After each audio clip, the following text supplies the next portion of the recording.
Rei, sobre as montanhas e o pôr do sol.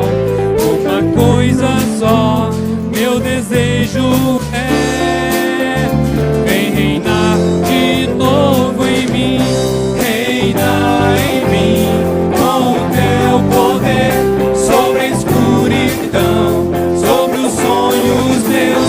Tu és o Senhor de tudo que sou. Vem reinar em mim, Senhor.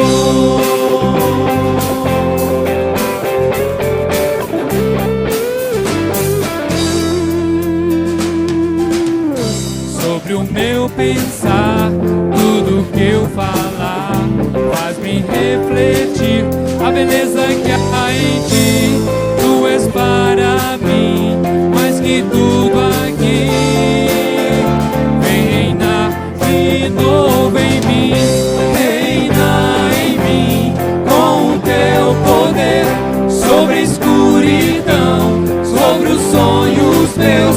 Tu és o Senhor de tudo que sou. Vem reinar em mim, Senhor, reina em mim, com o teu poder, sobre a escuridão, sobre os sonhos meus. Tu és o Senhor de tudo que sou. Vem reinar em mim, Senhor. Vem reinar em mim, Senhor. Vem reinar em mim, Senhor.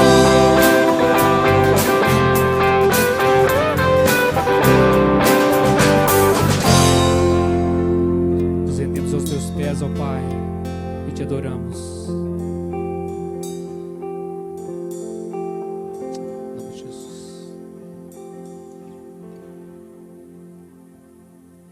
Eu me rendo aos teus pés, és tudo que eu preciso pra viver.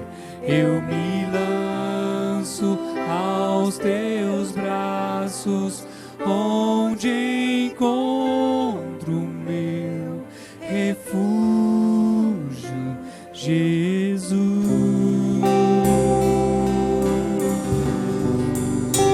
Eis-me aqui,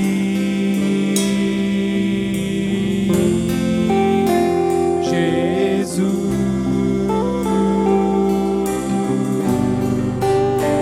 Eis-me aqui.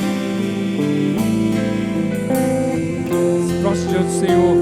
Eu me rendo aos teus pés, és tudo que eu preciso pra viver. Eu me lanço aos teus braços, onde encontro meu refúgio, Jesus. Eis-me aqui, Jesus.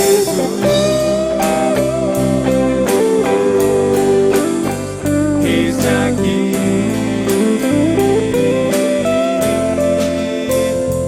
Jesus.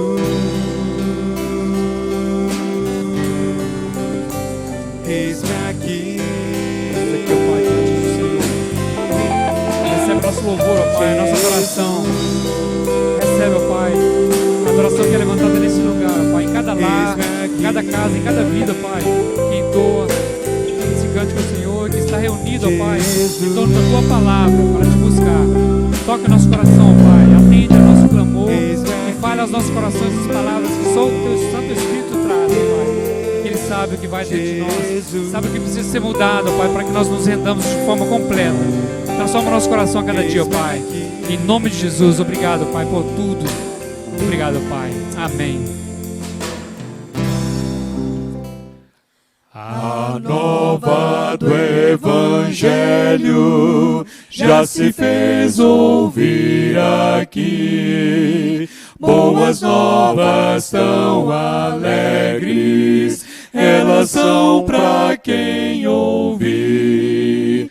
Assim Deus nos amou, sim, a cada pecador, que nos deu seu Filho amado, para sofrer a nossa dor. Santa paz, e perdão são as novas lá do céu. Santa paz, e perdão é bendito nosso Deus. A nova do Evangelho dá-nos todos a saber que fartura para todos, sim, para quem com fé comer. Da vida o pão eu sou, satisfeitos ficarás. Teus pecados e tua alma lavarei e paz terás. Santa paz, e perdão são as novas lá do céu. Santa paz, e perdão é bendito nosso Deus. A nova do Evangelho jubiloso som nos é, pois o amor de Jesus Cristo dá perdão mediante a fé. As novas se vos dão, que já veio o Salvador, tão bondoso e poderoso, que perdoa o pecador. Santa paz, e perdão são as novas lá do céu. Santa paz, e perdão é bendito nosso Deus. Olá, tudo bem com você? Olá, tudo bem? Então chegou o mês de maio, o mês considerado o mês da família. E durante esse mês nós queremos refletir com vocês sobre a condição em que nós nos encontramos, sobre nós sermos convidados a ficarmos em casa, sobre nós sermos obrigados a deixarmos o nosso trabalho, a deixar a nossa vida social, a deixar nossos estudos para ficarmos em casa, somente em casa com a nossa família. Uma situação difícil, não é mesmo? Não tem mais aquele encontro do final de semana, não tem o shopping, não tem a festa, não tem nada. Tem a nossa casa e a nossa família. Há quanto tempo você não passava tanto tempo em companhia da sua família? Há quanto tempo você não observava o seu cônjuge tão de perto? Quantas mudanças ele passou e você não se deu conta? Quantos problemas estavam escondidos aí debaixo do tapete da sua casa e só agora foram relembrados? Quantos problemas o seu filho tem enfrentado e você não se deu conta por estar atarefado demais pelas atividades do seu dia a dia? No livro de Eclesiastes, Salomão discorre sobre esse estilo de vida que a gente tem adotado, de viver essa correria desenfreada, em busca de ter, em busca de conquistar. E de fato, essa correria toda, essa loucura toda em que a gente vive, não nos satisfaz. Nos leva a uma vida vazia e cheia de frustração. O que a gente quer que você perceba é que quando tudo acabar, quando você ficar sem o seu trabalho, quando você ficar sem os seus amigos, quando você ficar sem a sua escola, quando as festas cessarem, quando os shoppings fecharem, o que de fato irá permanecer é o amor, é o aconchego da sua família. É o que vai de fato durar para sempre. O resto você vai perceber, como Salomão mesmo diz, que é como correr atrás do vento. O nosso desejo é que ao final dessa pandemia você seja capaz de dizer: Deus, obrigada pela oportunidade de voltar para casa, de reconstruir a minha casa, de desenvolver um relacionamento de amor e respeito com meus filhos, de fortalecer o meu casamento, de aparar as arestas que existiam no relacionamento com a minha família, de levar a minha família mais perto do Senhor, de poder, acima de tudo, desenvolver um relacionamento de amizade e amor com o Senhor. Amém?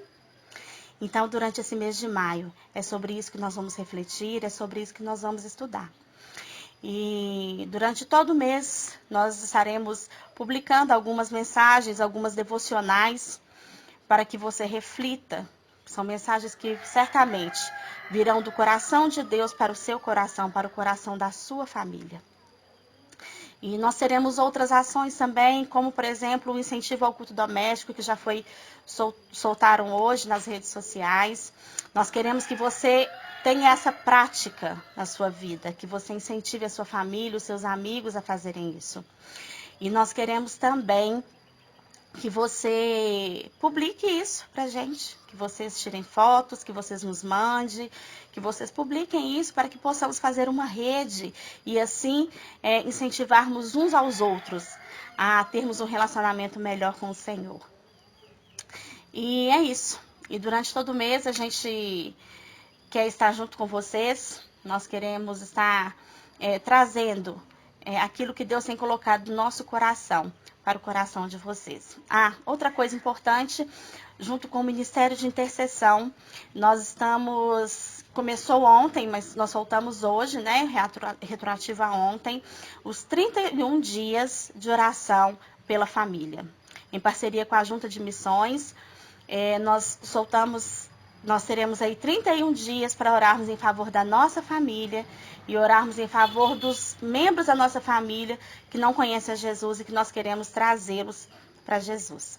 Então, esteja aí junto com a sua família, orando, buscando do Senhor, clamando ao Senhor, para que tudo isso passe e para que a gente saia mais forte durante essa pandemia. Deus abençoe vocês. Um abraço. Amém. Deus abençoe. Olá, graça e paz. Estamos no segundo culto no dia de hoje.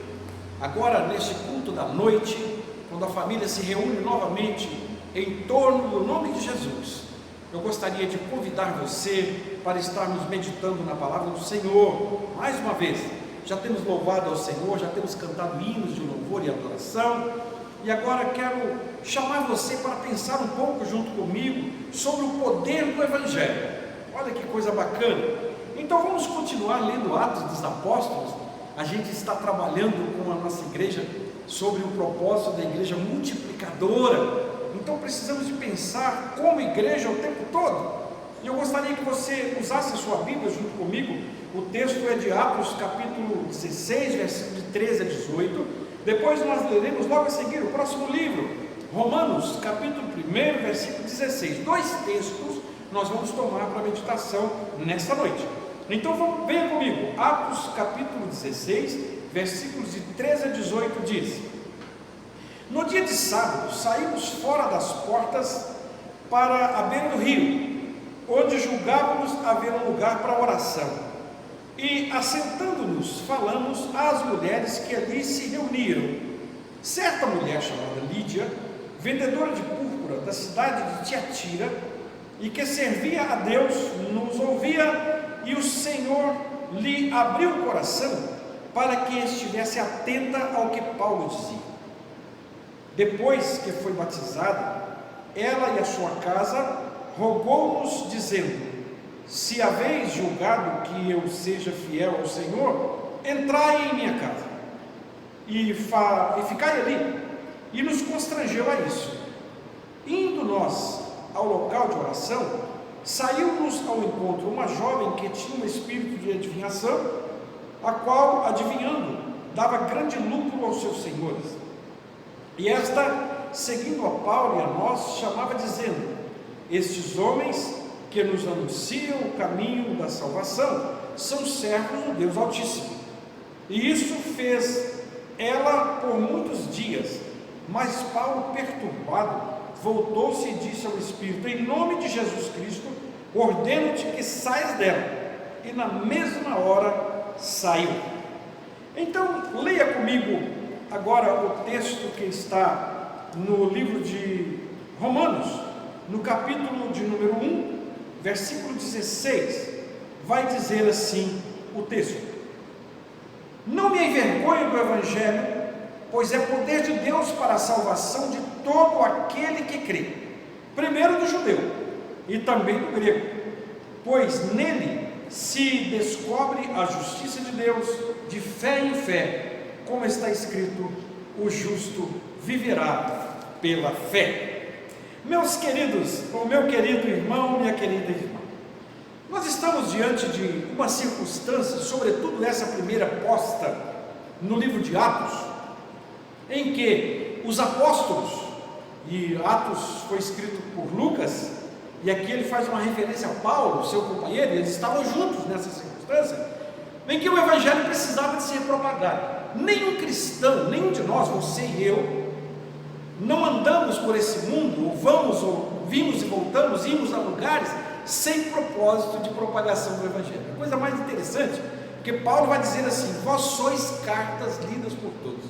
Então, onde você estiver, onde eu estiver, qualquer outro propósito fica em segundo lugar. Nós testemunhamos pela nossa vida, pelo nosso comportamento, testemunhamos do amor de Cristo. Isso é o Evangelho. Lá em Atos 1:8, nós falamos disso aí alguns dias atrás: recebereis poder ao descer sobre vós o Espírito Santo, e sereis minhas testemunhas, tanto em Jerusalém, Judéia, Samaria e até os confins da terra. Significa dizer que a pregação do Evangelho é um ato testemunhal. Olha só, às vezes nós não precisamos de dizer nenhuma palavra, mas o nosso comportamento, a testemunha ou o nosso testemunho, ele demonstra o poder do Evangelho onde nós passamos. A coisa mais interessante, aqui acontece isso. Nós lemos nesse texto que Paulo, Lucas, Pedro estavam passando, buscando um lugar de oração, e de repente essa jovem possessa, e nós vemos aqui uma expulsão de demônios, na verdade, literalmente, ele foi reconhecido. O encontro dele com Lídia, aquela mulher que era vendedora de púrpura naquela cidade de Tiatira, eles encontram com ela não por acaso. O seu testemunho vai redundar o quê? Na conversão não só dela, mas a conversão da sua família. Então, estamos falando do poder do Evangelho. A igreja proclamava um Evangelho de poder. A Igreja Deus do Seu Nascedouro, ela traz consigo uma mensagem de poder. Onde a igreja se reúne, tem que acontecer algo. Eu sempre digo isso. Aí na sua casa, onde você está reunido, nesses dias de isolamento social, tem acontecido tanta coisa, onde a igreja do Senhor tem estado, não é verdade? Eu cito um exemplo, quero repetir aqui. Um dia desses nós tivemos um encontro de casais virtual, e naquele encontro de casais houve uma conversão, sabe? A pessoa ainda nem veio à igreja, vai começar a vir agora, ela já está sendo discipulada, está sendo cuidada todos os dias. Aquela pessoa que decidiu lá no encontro virtual, ela não ficou jogada, ela está recebendo uma carga de informação, de formação espiritual diariamente. Em breve ela estará reunida fisicamente junto com todos. Mas assim, o Evangelho é poder de Deus, e ele não tem barreiras. Observe que nesses dias, por exemplo, de isolamento social, o Evangelho está sendo pregado talvez em mais larga escala do que nos dias anteriores à pandemia, porque agora nós estamos alcançando números excepcionais de acessos. Por exemplo, estou falando do nosso contexto, os nossos acessos no YouTube estão crescendo a cada dia, nossos vídeos postados lá estão sendo visualizados por pessoas que nós nem conhecemos. Então o Evangelho é poder de Deus. O poder do Evangelho vai acontecendo a cada dia, a cada momento em que as pessoas têm acesso a ele. O Evangelho tem poder para transformar vidas, tem poder para libertar os oprimidos, para livrar do maligno, para abrir prisões, para conduzir a Deus, as pessoas, para conduzir as pessoas ao verdadeiro Deus, o Deus Todo-Poderoso, para moralizar ou para desmoralizar governantes indignos. O Evangelho do Senhor Jesus Cristo também tem poder para endireitar caminhos de pessoas que estavam longe dos propósitos divinos. O Evangelho tem poder pleno. Foi assim que ele chegou a Filipos, com poder, modificando a vida daquela cidade, dos seus habitantes. A igreja de Filipos teve a ideia, a partir da conversão de Lídia, a sua família, aquela jovem adivinhadora, do carcereiro, lá em Atos 16, você vai ver isso. A igreja teve um papel fundamental ali. 3 famílias que se uniram, formando uma igreja em Filipos, torna-se ali então uma bênção na vida de Paulo, na vida daquela cidade, né? Se nós lermos a carta aos Filipenses, nós vamos perceber a consideração que o Paulo tinha, daquelas pessoas tinham de Paulo, a ponto de abrigá-lo nas suas casas, a ponto de cuidar dele, de ajudá-lo, para que ele pudesse ter um suporte para a pregação do Evangelho naquela cidade. E a partir da casa daquela mulher que vendia púrpura, Lídia, a partir da casa dela é instalada uma igreja. Que coisa interessante, né? De que maneira o Evangelho operou na vida então daqueles moradores de Filipos. Que preciosas lições nós podemos aprender do Evangelho naquele lugar. Eu quero abordar isso com você, então, em alguns pontos. Primeiro, o poder do Evangelho leva religiosos, olhe bem, ao Senhor Jesus. A diferença entre o cristão e o religioso é muito grande. Jerusalém estava cheia de pessoas religiosas e não cristãs. É muito diferente. Quando nós, nesse tempo de hoje mesmo, quando nós nos tornamos religiosos, nós empoderamos a igreja e tiramos o poder de Jesus. Quando nós nos tornamos cristãos, o cristianismo é universal, ele transpõe qualquer barreira denominacional. O cristianismo é maior do que a denominação. Quando nós nos tornamos cristãos, nós rompemos com qualquer tipo de barreira, e aí a religiosidade cai por terra. Eu repito, Tiago escreve o que é religião. Ele vai dizer: a verdadeira religião pura e sem mácula diante de Deus é visitar os órfãos e as viúvas das suas aflições e guardar-se incontaminado no mundo. Isso é religião. Uma denominação X ou Y não é religião. Isso é legalismo, daquele do qual nós falamos pela manhã. Uma verdade muito clara nesse contexto que nós acabamos de pensar, nós estamos pensando em Atos 16, versículos 13 até o de número 15, você vai ver isso aí, que o envolvimento com o sistema religioso e a estrutura eclesiástica não basta para levar alguém à salvação. A salvação não está numa denominação, mas ela está naquele que promoveu a salvação. Não há outro nome pelo qual possais ser salvos, a não ser pelo nome de Jesus. Nenhum outro pode salvar a não ser Jesus. A denominação não salva, mas quem salva é Jesus. No dia do arrebatamento da igreja de Cristo, eu fico pensando, vai reunir numa igreja só pessoas de várias denominações. Os salvos por Jesus, a igreja gloriosa, ela não está atrelada à barreira denominacional. Que coisa é isso, né? De certa forma, nós precisamos considerar que a questão que nós já estudamos da visita de Pedro a Cornélio, lembra que nós falamos disso? Lídia também, como Cornélio, possuía uma visão religiosa, delicada e muito dedicada. Ela orava com pessoas, participava de encontros de devoção, era uma mulher do bem, digamos assim. E a primeira pessoa foi ela a receber o Evangelho em Filipos.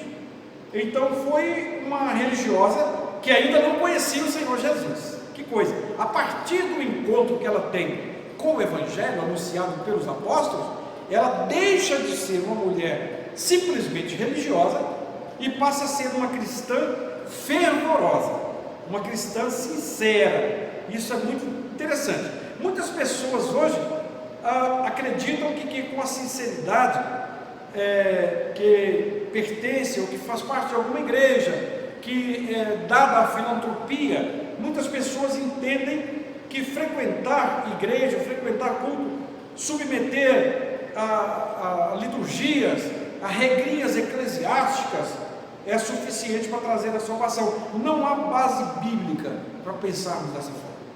Claro que precisamos de regras, precisamos dos encontros, precisamos da questão da eclesiologia, das normas eclesiásticas, mas isso por si só não gera a salvação na vida da pessoa.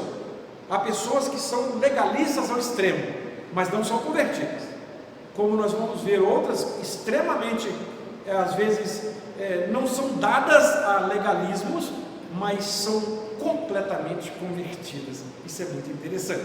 Em segundo lugar, eu quero abordar com você, aí nós estamos em Atos 16 e 22, agora você pode examinar no seu texto, o poder do Evangelho leva os oprimidos pelo maligno ao Senhor Jesus. Olhe bem, a mulher vidente, chamada de pitonisa, referência a Piton, que é o deus pagão, olha isso, servido por sacerdotes que adivinhavam o futuro. Essa era chamada pitonisa por causa disso, porque é uma referência a esse deus Piton, que também é uma serpente, e representava o deus dos adivinhadores, né, daqueles que faziam previsões de futuro. Ela estava escravizada por dois tipos de opressão maligna. Eu quero que você venha comigo pensar sobre aquela jovem que falou, quando Paulo e os outros irmãos passavam: esses homens são servos do Deus Altíssimo e vos anunciam o caminho da salvação. Olha só, primeiro, ao encontrá-la, Paulo a liberta do espírito que fazia adivinhar, e que deixa bem claro aqui que a opressão direta do poder do inimigo sobre a vida daqueles que não conhecem o Senhor. Ela era escravizada pelo espírito mal para fazer adivinhações. Quero te salientar aqui que dentro desse plano chamado mundo, o diabo tem poder, tá? A Bíblia diz que o mundo jaz no maligno, o mundo está no maligno. A Bíblia diz também que ele tem poder, inclusive, para fazer cair fogo do céu, para transformar em aparentemente um anjo de luz. Então o cristão vive num mundo cheio de dificuldades para ele viver espiritualmente. Em segundo lugar, em primeiro lugar, Paulo liberta aquela mulher, em nome de Jesus, liberta ela do poder do espírito de adivinhação. Em segundo lugar, os homens que lucravam com a adivinhação revoltaram-se contra Paulo. E também indica que além da prisão espiritual havia uma estrutura ideológica que condenava aquela mulher a servir de viver, né, de lucros explorados sem escrúpulos algum. Olhe bem, o inimigo agia de tal forma naquele meio que se tornou uma rede, né, de corrupção, realmente. A moça usada pelos espíritos e tinha os seus agenciadores que ganhavam dinheiro com isso. A ação do inimigo pode ser vista então de duas maneiras: pela opressão direta do pecador e pela a maneira indireta, que é uma opressão social, né, de estruturas malignas que impedem o ser humano de realizar-se como ser humano. Olha, é um problema, isso é um problema. Você vai ver no Brasil, por exemplo, que há uma lei que aponta o erro, aponta o crime para aquele que agencia, por exemplo, prostitutas lá no exercício da sua prostituição. Não é verdade? O agenciador é o criminoso principal. Pense nisso. Aqui era assim. Aqueles pessoas, a Bíblia fala aqui em Atos, que no versículo 16 ao 22, que haviam homens, pessoas que agenciavam aquela moça que tinha o espírito de adivinhação, agenciavam ela, certamente custeavam a sua vida diária, dava a ela alguma importância, mas em cima disso eles lucravam com as vidências por ela proferidas, através da possessão espiritual. E Paulo vem com o poder de Deus e expulsa aquele demônio e acaba com o lucro deles.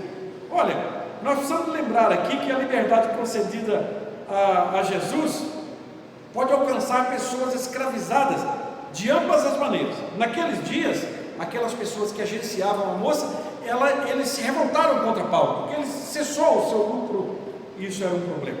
Em terceiro lugar, pensando sobre o poder do Evangelho, eu quero te chamar para pensar no poder do Evangelho, que ele leva os aflitos e desesperados ao Senhor Jesus. Versículos 23 ao de número 34 do capítulo 16 de Atos, que nós estamos examinando, ele nos faz pensar nisso, né? O desespero ocorre quando as pessoas já não encontram saída, quando a vida não faz sentido, quando perderam a razão de viver, né? Pessoas desesperadas. O Evangelho leva essas pessoas, esses aflitos, ao Senhor Jesus. Para pessoas que já não acham motivo para viver, que já perderam a esperança de encontrar o sentido da vida, a mensagem do apóstolo Paulo continua valendo, quando ele diz, falou isso lá em Atos 16, no episódio do carcereiro: creia no Senhor Jesus Cristo e será salvo tu e a tua casa. Cristo é a única esperança verdadeira. Por isso é que, escrevendo Paulo a Timóteo, ele chama de esperança nossa. Ele se inclui dentro da esperança do Evangelho. Assim o carcereiro converteu, e com ele toda a sua família, todos foram batizados e tornaram-se o terceiro grupo de pessoas a conhecer o Evangelho pregado em Filipos. Primeiro, a casa de Lídia, a adivinhadora, a jovem adivinhadora. Depois, já vimos agora o carcereiro, sua família, sendo alcançados pelo poder do Evangelho. Em quarto lugar e último, o poder do Evangelho combate e envergonha as autoridades humanas indignas. A sua Bíblia aí, em Atos 16, versículos de 35 a 40, você vai ver isso. O desfecho do texto é muito interessante. Nós chegamos à conclusão de que não poderiam manter Paulo e Silas presos, pois os motivos da acusação não eram justificados pela lei. Os magistrados resolveram soltá-lo, mas durante a noite, enquanto todos dormiam. Percebendo a intenção dos magistrados, o apóstolo Paulo mandou que os guardas voltassem e dissessem que eles saíssem ocultamente. Olha isso, Paulo deixa uma preciosa lição de confronto com a autoridade que abusa do poder. O Evangelho não anuncia a salvação tão somente, também denuncia a iniquidade humana. Não há como pregar os valores do reino da luz sem entrar em confronto com os valores dos reinos das trevas. Os dois campos são opostos e não se harmonizam. Falar de amor ao próximo, por exemplo, significa falar também contra o egoísmo e a injustiça.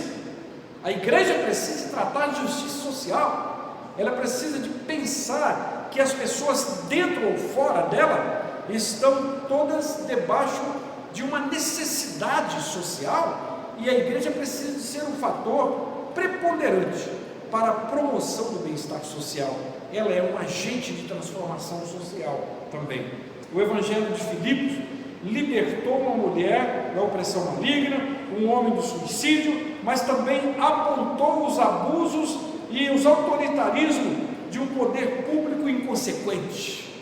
A igreja deve posicionar-se, sim, nesses tempos de corrupção, nesses tempos de tanta coisa ruim acontecendo ao redor da igreja. Ela tem que ser o agente de transformação das mentes. Olha, não me envergonho, Paulo fala disso no Evangelho de Cristo, que é poder de Deus para a salvação. O poder de Deus é dínamo. O Evangelho é aquele que chega e resolve, sabe? Nós precisamos de nos envolver. Por onde passa, o Evangelho precisa de promover uma revolução em termos de indivíduos e em termos de sociedade como um todo. A vida daquela cidade nunca mais foi a mesma depois da chegada de Paulo e Silas. Que o poder do Evangelho faça o mesmo na nossa realidade de hoje. A igreja está inserida num determinado lugar, seja esta ou seja qual for outra, ela está inserida no contexto para promover a alteração desse contexto, para promover a paz, para promover a justiça social, para promover o poder do Evangelho, porque ele transforma, ele revitaliza, ele renova, ele faz as pessoas se tornarem melhores. Que Deus te abençoe, no nome de Jesus. Quero orar com você. Você pode, neste momento, fazer como fez no culto da manhã, consagrar a Deus o seu dízimo, a sua oferta, você pode consagrar a Deus nesse momento, e eu quero orar por você, em nome de Jesus. Pai, nós finalizamos esse tempo de meditação da sua palavra, esse culto, em nome do Senhor Jesus, da forma como nós começamos. Peço tão somente, meu Deus, que o Senhor agora esteja abençoando essa pessoa que me ouve, que está acessando, essa pessoa que está agora sintonizada, que o Senhor esteja indo de encontro às suas ansiedades, que o poder transformador do Evangelho seja aquele que acalente esse coração agora, que possa haver agora, neste momento, meu Deus, mudança, retorno, reavaliação de condutas. O poder do Evangelho, do qual nós falamos, tem esse poder transformador. E eu proclamo esse poder agora à distância. Eu peço que o Senhor trabalhe nessa vida, nesse coração, que o Senhor esteja agora dando resposta. Eu oro em nome de Jesus. Amém. Que o Senhor te abençoe e te guarde. Que o Senhor faça resplandecer o seu rosto sobre ti e tenha misericórdia de ti. Que o Senhor sobre ti levante o seu rosto e te dê a paz.